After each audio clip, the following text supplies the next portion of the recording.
എല്ലാ വിദ്യാർത്ഥികൾക്കും MCO 021 രണ്ടാമത്തെ യൂണിറ്റിന്റെ വീഡിയോയിലേക്ക് സ്വാഗതം. Unit number 2, the firm, stakeholders, objectives and decision issues. ഈ ചാപ്റ്ററിന്റെ ഫസ്റ്റിൽ പറഞ്ഞിരിക്കുന്നത് ഒരു ബിസിനസ് ഓർഗനൈസേഷൻ അല്ലെങ്കിൽ ഫെയിം എന്താണ് എന്നുള്ളതിനെ കുറിച്ചാണ് പറഞ്ഞിരിക്കുന്നത്.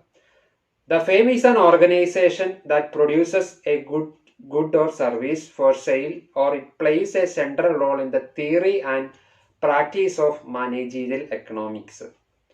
ഒരു ഫെയിം എന്ന് പറയുന്നത് ഈസ് ആൻ ഓർഗനൈസേഷൻ, സ്ഥാപനമാണ്, that produces A goods or service for sale. ഇപ്പോൾ വിൽക്കുന്നതിന് വേണ്ടിയിട്ട്, പ്രൊവൈഡ് ചെയ്യുന്നതിന് വേണ്ടിയിട്ട് ഗുഡ്സോ സേവനങ്ങളോ പ്രൊഡ്യൂസ് ചെയ്യുന്ന ഒരു സ്ഥാപനത്തിനെ വിളിക്കുന്ന പേരാണ് ഫെയിം എന്ന് പറയുന്നത്. മാനേജറിയൽ എക്കണോമിക്സിൽ പ്രധാനപ്പെട്ട റോള് വഹിക്കുന്നത് ഫെയിംസ് ആണ്. നമ്മൾ ഓൾറെഡി പറഞ്ഞു, എക്കണോമിക്സിന് രണ്ട് പാർട്ടുണ്ട്, മൈക്രോ ആൻഡ് മാക്രോ. അതിൽ മൈക്രോ എക്കണോമിക്സിന്റെ ഭാഗമായിട്ട് വരുന്നതാണ് മാനേജറിയൽ എക്കണോമിക്സ്. അപ്പം അതിൽ ഫെയിമുമായി ബന്ധപ്പെട്ട കാര്യങ്ങൾ, അതിൻ്റെ ഒബ്ജക്റ്റീവ്സ്, അങ്ങനെ ഫെയിമുമായി ബന്ധപ്പെട്ട കാര്യങ്ങളാണ് നമ്മൾ കൂടുതൽ ഡിസ്കഷന്റെ പോയിന്റ് ഓഫ് വ്യൂവിൽ വരുന്നത്. ഇനി ഫെയിംസിനെ പല ബേസിസിൽ ക്ലാസിഫൈ ചെയ്തിട്ടുണ്ട്. ഫസ്റ്റ് ക്ലാസിഫിക്കേഷൻ എന്ന് പറയുന്നത് private sector firms, public sector firms, joint sector firms, non profit firms. പിന്നെ എത്ര ഓണേഴ്സ് ഉണ്ട് എന്നതിനെ വെച്ചുകൊണ്ട് ഫെയിംസിനെ ക്ലാസിഫൈ ചെയ്തിരിക്കുന്നത് പ്രൊപ്രൈറ്റർഷിപ്പ്, പാർട്ട്ണർഷിപ്പ്, കോർപ്പറേഷൻസ്. ഫെയിംസിന്റെ അടുത്ത ക്ലാസിഫിക്കേഷൻ എന്ന് പറയുന്നത് ഫെയിംസ് എങ്ങനെയുള്ള സർവീസസ് ആണ് പ്രൊവൈഡ് ചെയ്യുന്നത് എന്നതിനെ വെച്ചുകൊണ്ട് ഫെയിംസിന് പലതായിട്ട് ക്ലാസിഫൈ ചെയ്തിട്ടുണ്ട്. Universities, public libraries, hospitals, museums, churches, voluntary organisations, cooperatives, unions, professional societies. അപ്പൊ ഫെയിം എന്ന് പറയുന്നത്, firm is an organisation that produces a good or service for sale and its place a central role in theory and practice of managerial economics. ഒരു firm എന്ന് പറയുന്നത് ഒരു സ്ഥാപനമാണ്, ഒരു organisation ആണ്, that produces goods or services for sale. സാധനങ്ങളോ സേവനങ്ങളോ വിൽപ്പനയ്ക്ക് വയ്ക്കുന്ന ഒരു ഓർഗനൈസേഷനെയാണ് നമ്മൾ ഫെയിം എന്ന് പറയുന്നത്. മാനേജറിയൽ എക്കണോമിക്സിലെ സെൻട്രൽ റോള് വഹിക്കുന്നത് ഒരു ഫെയിം ആണ്. ഫെയിമിനെ പല രീതിയിലും നമ്മൾ പല ബേസിസിൽ നമ്മൾ ക്ലാസിഫൈ ചെയ്തിരിക്കുന്നു. ഇനി ഈ ചാപ്റ്ററിൽ അടുത്തതായിട്ട് പറഞ്ഞിരിക്കുന്നത് ഒബ്ജക്റ്റീവ്സ് ഓഫ് ദ ഫെയിം ആണ്. ഒരു ഫെയിമിന്റെ ഏറ്റവും പ്രധാനപ്പെട്ട ഒബ്ജക്റ്റീവ് എന്ന് പറയുന്നത് പ്രോഫിറ്റ് മാക്സിമൈസേഷൻ ആണ്. The traditional objective of A fame has been profit maximisation. Although profit maximization is a dominant objective of the firm, other important objectives of the firm are. Profit maximisation ആണ് പ്രധാനപ്പെട്ട objective എങ്കിലും അതുകൂടാണ്ടും business ഓർഗനൈസേഷന് പലതരത്തിലുള്ള objectives ഉണ്ട്. അതാണ് അടുത്തതായിട്ട് പറഞ്ഞിരിക്കുന്നത്. ഒന്ന്, maximisation of sales revenue, sales കൂട്ടുക. Maximisation of firms growth rate, ഫെയിമിന്റെ വളർച്ചാ നിരക്ക് കൂട്ടുക. Maximisation of managers own utility or satisfaction, മാനേജേഴ്സിന്റെ സാലറി, അതായത് ബിസിനസ് ഓർഗനൈസേഷൻ ഡെവലപ്പ് ചെയ്ത് കഴിയുമ്പോഴാണ് മാനേജേഴ്സിന്റെ സാലറി ഒക്കെ ഇൻക്രീസ് ചെയ്യുന്നത്. അപ്പോൾ മാനേജേഴ്സിന്റെ സാറ്റിസ്ഫാക്ഷൻ അല്ലെങ്കിൽ അവരുടെ ഓൺ യൂട്ടിലിറ്റി മാക്സിമൈസ് ചെയ്യുക. നാലാമത്, making A satisfactory rate of profit, ഒരു ന്യായമായ രീതിയിൽ പ്രോഫിറ്റ് ഉണ്ടാക്കുക. Long time survival of the fame, ദീർഘകാലം സർവൈവ് ചെയ്യുക, പിടിച്ച് അല്ലെങ്കിൽ മുന്നോട്ട് പോവുക. Entry prevention and risk avoidance, മറ്റുള്ള ആളുകൾ ഈ ബിസിനസ് സ്ഥാപനത്തിലോട്ട്, ഈ മേഖലയിലോട്ട് കടന്നു വരാതെ പ്രിവെന്റ് ചെയ്യുക, റിസ്ക് അങ്ങനെ ഒഴിവാക്കുക. ബിസിനസ് ഓർഗനൈസേഷന്റെ ഒബ്ജക്റ്റീവ്സ് എന്ന് പറയുന്നത്, അല്ലെങ്കിൽ ഫെയിമിന്റെ ഒബ്ജക്റ്റീവ്സ് എന്ന് പറയുന്നത്, പ്രധാനപ്പെട്ട ഒബ്ജക്റ്റീവ് പ്രോഫിറ്റ് മാക്സിമൈസേഷൻ ആണ്. പ്രോഫിറ്റ് മാക്സിമൈസേഷൻ കൂടാതെ വരുന്ന ഒബ്ജക്റ്റീവ്സ് ആണ് maximisation of sales revenue, firms growth rate, managers own utility or satisfaction, making A satisfactory rate of profit, and long run survival of the fame, and entry prevention and risk avoidance. ചാപ്റ്ററിൽ പറഞ്ഞിരിക്കുന്ന അടുത്തൊരു concept ആണ് value maximisation എന്ന് പറയുന്നത്. ഒരു ഫെയിമിന്റെ പ്രധാനപ്പെട്ട objective profit maximisation ആണ് എന്ന് നമ്മൾ പറഞ്ഞു. പ്രോഫിറ്റ് മാക്സിമൈസേഷനെ ബിസിനസ് ഓർഗനൈസേഷൻ ഇന്നത്തെ കാലഘട്ടത്തിൽ ഒരു ഷോർട്ട് ടൈം ഒബ്ജക്റ്റീവ് ആയിട്ടാണ് കണക്കാക്കുന്നത്. കാരണം എന്ന് പറയുന്നത്, ബിസിനസ് ഓർഗനൈസേഷൻസ് ലോങ് ടൈം പീരീഡിലോട്ട്, ഫ്യൂച്ചറിലോട്ട് കൂടുതലായിട്ട് പ്രോഫിറ്റ് ഉണ്ടാക്കാൻ വേണ്ടിയിട്ടാണ് ശ്രമിക്കുന്നത്. അപ്പോൾ ലോങ് ടൈമിലേക്ക് പ്രോഫിറ്റ് ഉണ്ടാക്കാൻ വേണ്ടി ബിസിനസ് ഓർഗനൈസേഷൻസ് ഷോർട്ട് ടൈമിലെ പിറ്റ് സാക്രിഫൈസ് ചെയ്യാൻ, വേണ്ടാന്ന് വെക്കാൻ തയ്യാറാകും. അപ്പോൾ വാല്യൂ മാക്സിമൈസേഷൻ തിയറി പറയുന്നത്, the theory states that the objective of a firm is to maximize wealth or value of the firm. ഒരു ഓർഗനൈസേഷന്റെ പ്രധാനപ്പെട്ട ലക്ഷ്യം എന്ന് പറയുന്നത് അതിന്റെ വാല്യൂ, ലോങ് ടൈമിൽ അതിന്റെ വാല്യൂ അല്ലെങ്കിൽ പ്രോഫിറ്റ് മാക്സിമൈസ് ചെയ്ത് കൂടുതൽ വെൽത്ത്, സമ്പത്ത് ഉണ്ടാക്കുന്നതിന് വേണ്ടി പ്രവർത്തിക്കുക, അല്ലെങ്കിൽ അത് ലക്ഷ്യം വെച്ചുകൊണ്ടാണ് ഫെയിം പ്രവർത്തിക്കുന്നത് എന്നുള്ളതാണ് വാല്യൂ മാക്സിമൈസേഷൻ തിയറി മുന്നോട്ട് വയ്ക്കുന്നത്. അപ്പൊ പറഞ്ഞു വന്നത് value maximisation, most firms have sidelined the short-term profit as their objective. Firms are often found to sacrifice their short-term profit for increasing the future long-term profit. Thus, the theory states that the objective of a firm is to maximize wealth or value of a firm. Value maximisation concept പറഞ്ഞിരിക്കുന്നത് business ഓർഗനൈസേഷന്റെ short time objective ആണ് profit maximisation. Business organisations അവരുടെ profit, short time profit sacrifice ചെയ്തുകൊണ്ട്, വിട്ടുവീഴ്ച ചെയ്തുകൊണ്ട് ഫ്യൂച്ചറിൽ long time profit ഉണ്ടാക്കാൻ വേണ്ടിയിട്ടാണ് ശ്രമിക്കുന്നത്. അപ്പൊ ഈ തിയറി, വാല്യൂ മാക്സിമൈസേഷൻ തിയറി പറയുന്നത് ഫെയിമിന്റെ ഒബ്ജക്റ്റീവ് എന്ന് പറയുന്നത് ഫെയിമിന്റെ വാല്യൂ അല്ലെങ്കിൽ വെൽത്ത് മാക്സിമൈസ് ചെയ്യുക എന്നുള്ളതാണ്. ഇനി ഈ ചാപ്റ്ററിൽ പറഞ്ഞിരിക്കുന്ന അടുത്തൊരു ടേം എന്ന് പറയുന്നത് ഫെയിംസ് കൺസ്ട്രെയിൻസ്. ഒരു ഫെയിം വർക്ക് ചെയ്യുമ്പോൾ അതിന് പല രീതിയിലുള്ള തടസ്സങ്ങൾ അല്ലെങ്കിൽ പ്രശ്നങ്ങൾ അവർ ഫേസ് ചെയ്യാറുണ്ട്. അത് ഏതൊക്കെയാണ് എന്നുള്ളതാണ് പറഞ്ഞിരിക്കുന്നത്. അത് 1 resource constraint, 2 legal constraints, 3 moral constraints, 4 contractual constraints. Business organisations പ്രവർത്തിച്ച് മുന്നോട്ട് പോകുമ്പോൾ ഉള്ള പ്രധാനപ്പെട്ട തടസ്സങ്ങളാണ് ഇവിടെ പറഞ്ഞിരിക്കുന്നത്. അതിൽ ഫസ്റ്റ് പറയുന്നുണ്ട് റിസോഴ്സ് എന്ന് പറയുന്നത് ബിസിനസ് ഓർഗനൈസേഷൻ ആവശ്യമായിട്ടുള്ള പല റിസോഴ്സസ് ഉണ്ട്. അപ്പൊ ആ റിസോഴ്സസ് കിട്ടുന്നതിൽ പല രീതിയിലുള്ള തടസ്സങ്ങൾ വരാറുണ്ട്. പിന്നെ ലീഗൽ കൺസ്ട്രെയിൻസ് എന്ന് പറഞ്ഞാൽ നിയമപരമായിട്ടുള്ള തടസ്സങ്ങൾ, ബിസിനസ് നടത്തിക്കൊണ്ടു പോകുമ്പോൾ ഒരുപാട് നിയമങ്ങൾ ഫോളോ ചെയ്യേണ്ടതുണ്ട്. അപ്പൊ അങ്ങനെ നിയമപരമായിട്ടുള്ള തടസ്സങ്ങൾ. പിന്നെ മോറൽ കോൺസ്റ്റൻസ്, ബിസിനസിന്റെ പ്രധാനപ്പെട്ട ഒബ്ജക്റ്റീവ് എന്ന് പറയുന്ന പ്രോഫിറ്റ് മേക്കിംഗ് ആണ്. അപ്പൊ ആ പ്രോഫിറ്റ് മേക്കിംഗ് കുറച്ചും കൂടെ ശരിയായ രീതിയിൽ സൊസൈറ്റിക്ക് ഫേവറബിൾ ആയ രീതിയിൽ കൊണ്ടുപോകുക എന്നുള്ളത് പ്രധാനപ്പെട്ട കാര്യമാണ്. കോൺട്രാക്ച്വൽ കോൺസ്ട്രെയിൻസ്, പല രീതിയിലുള്ള എഗ്രിമെന്റിൽ ഏർപ്പെടുമ്പോൾ ഉണ്ടാകുന്ന പല രീതിയിലുള്ള പ്രശ്നങ്ങളാണ് കോൺട്രാക്ച്വൽ കൺസ്ട്രെയിൻസിന്റെ ഭാഗമായിട്ട് വരുന്നത്. ഇനി അടുത്ത ടോപ്പിക് എന്ന് പറയുന്നത് basic factors of decision making, the incremental concept. ഇപ്പൊ ഡിസിഷൻ മേക്കിങ്ങിന് വരുന്ന പ്രധാനപ്പെട്ട ഫാക്ടേഴ്സ്, അതിൽ വരുന്ന ഒരു കൺസെപ്റ്റ് ആണ് ദ ഇൻക്രിമെന്റൽ കൺസെപ്റ്റ് എന്ന് പറയുന്നത്.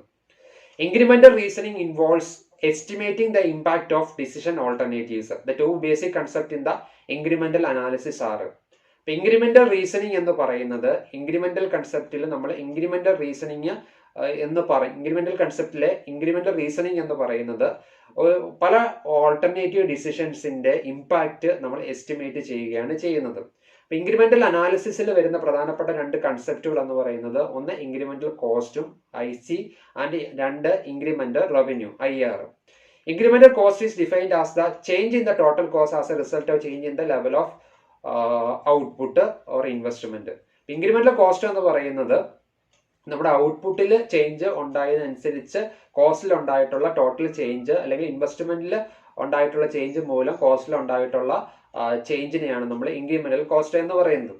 Incremental revenue is defined as the change in the total revenue resulting from A change in the level of output. Incremental revenue എന്ന് പറയുന്നത് നമ്മൾ ഔട്ട്പുട്ട് ചേഞ്ച് ചെയ്തത് കൊണ്ട് ടോട്ടൽ റവന്യൂവില്, വരുമാനത്തിൽ ഉണ്ടായിട്ടുള്ള ചേഞ്ചസിനെയാണ് നമ്മൾ ഇൻക്രിമെന്റൽ റവന്യൂ എന്ന് പറയുന്നത്. അപ്പോൾ ഒരു മാനേജർ എപ്പോഴും അയാൾ എടുക്കുന്ന തീരുമാനം വേർത്തായിട്ട്, നല്ല തീരുമാനമായിട്ട് കണക്കാക്കുന്നത് on the basis of the criteria that IR greater than IC.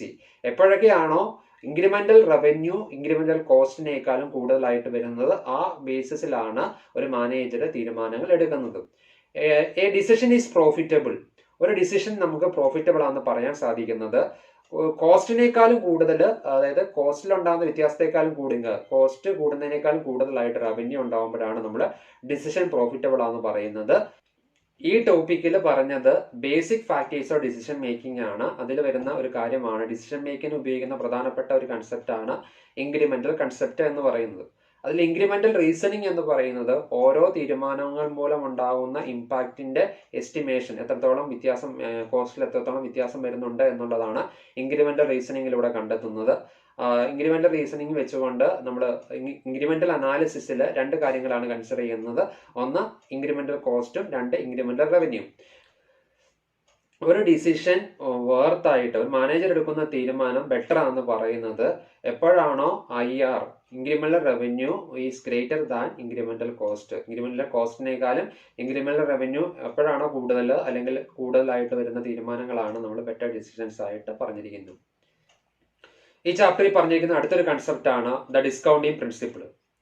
According to this principle, if a decision affects cost and revenue in long run, all those cost and revenue must be discounted to present values before the valid comparison of alternatives is possible.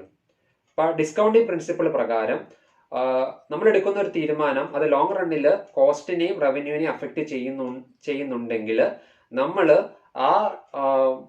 അതിന്റെ കോസ്റ്റിനെയും റവന്യൂവിനെയും നമ്മൾ present വാല്യൂയിലോട്ട് discount ചെയ്ത് present value വെച്ചുകൊണ്ട് compare ചെയ്തുകൊണ്ട് മാത്രമേ ഓൾട്ടർനേറ്റീവ്സിൽ തീരുമാനം എടുക്കാവുള്ളൂ.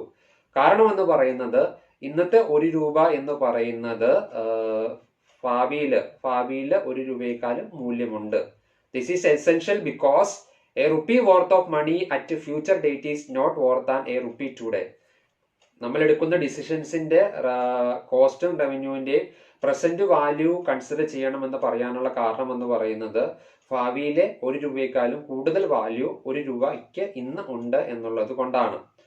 അപ്പൊ discounting principle പ്രകാരം long റണ്ണിലേക്ക് നമ്മൾ തീരുമാനം എടുക്കുമ്പോൾ അത് കോസ്റ്റിനെയും റവന്യൂവിനെയും അഫക്റ്റ് ചെയ്യുന്നുണ്ടെങ്കിൽ നമ്മൾ ആ റവന്യൂവിനെയും കോസ്റ്റിനെയും പ്രസന്റ് വാല്യൂ ആയിട്ട് അല്ലെങ്കിൽ അതിനെ ഡിസ്കൗണ്ട് ചെയ്ത് പ്രസന്റ് വാല്യൂയിലോട്ട് കൺവേർട്ട് ചെയ്ത് അതിന്റെ ഓൾട്ടർനേറ്റീവ്സിനെ നമ്മൾ കമ്പാരിസൺ ചെയ്യണം. അങ്ങനെ ചെയ്തിട്ടുണ്ടെങ്കിൽ നമുക്ക് ഒരു നല്ല തീരുമാനം എടുക്കാൻ സാധിക്കുന്നതാണ്. കാരണം പണത്തിന്റെ മൂല്യം എന്ന് പറയുന്നത് അത് 1 രൂപയുടെ മൂല്യം അത് കുറച്ച് നാൾ കഴിയുമ്പോൾ ഫ്യൂച്ചറിൽ ഇന്നത്തെക്കാലം കുറവായിരിക്കും എന്നുള്ളത് കൊണ്ടാണ് ഈ പ്രിൻസിപ്പിൾ വാലിഡ് ആയിട്ട് മാറുന്നത്. ഈ ചാപ്റ്ററിൽ പറഞ്ഞിരിക്കുന്ന അടുത്തൊരു കൺസെപ്റ്റ് ആണ് the opportunity cost principle. The opportunity cost of anything is the return that can be hard from the next best alternative use. Opportunity cost എന്ന് പറയുന്നത് നമ്മൾ ഒരു റിസോഴ്സ് അല്ലെങ്കിൽ ഏതെങ്കിലും ഒരു കാര്യത്തിന് വേണ്ടി ഉപയോഗിക്കാതെ അതിന്റെ നെക്സ്റ്റ് ബെസ്റ്റ് ഓൾട്ടർനേറ്റീവിന് ഉപയോഗിക്കുകയാണെങ്കിൽ അതിൽ നിന്ന് കിട്ടുന്ന റിട്ടേൺ ആണ് നമ്മുടെ ഓപ്പർച്യൂണിറ്റി കോസ്റ്റ് എന്ന് പറയുന്നത്. എക്സാമ്പിൾ ആയിട്ട് പറയുവാണെങ്കിൽ ഒരു കർഷകൻ വീറ്റും കൃഷി ചെയ്യുന്നുണ്ട്, പൊട്ടറ്റോയും കൃഷി ചെയ്യുന്നുണ്ട്. അപ്പോൾ ഒരു കിൻഡൽ വീറ്റ് കൃഷി ചെയ്യാൻ വേണ്ടി അയാൾ എത്രത്തോളം കൃഷിയാണോ വേണ്ട എന്ന് വെക്കുന്നത്, ആ പൊട്ടറ്റോ കൃഷി ചെയ്ത് കിട്ടുന്ന ബെനിഫിറ്റ് ആണ്, റിട്ടേൺ ആണ് അവിടുത്തെ ഓപ്പർച്യൂണിറ്റി കോസ്റ്റ് എന്ന് പറയുന്നത്. Thus, the opportunity cost are the cost of sacrificed alternatives. നമ്മൾ എന്താണോ വേണ്ട എന്ന് വെച്ചത്, എന്താണോ വിട്ടുവീഴ്ച ചെയ്തത്, അപ്പൊ അതിന്റെ കോസ്റ്റ് ആണ്, അതിൽ നിന്ന് കിട്ടുന്ന റിട്ടേൺ ആണ് നമ്മുടെ ഓപ്പർച്യൂണിറ്റി കോസ്റ്റ് എന്ന് പറയുന്ന കൺസെപ്റ്റ് കൊണ്ട് ഉദ്ദേശിക്കുന്നത്. ഇനി ഈ ചാപ്റ്ററിൽ പറഞ്ഞിരിക്കുന്ന അടുത്തൊരു കൺസെപ്റ്റ് ആണ് പ്രൊഡക്ഷൻ പോസിബിലിറ്റി കർവ്.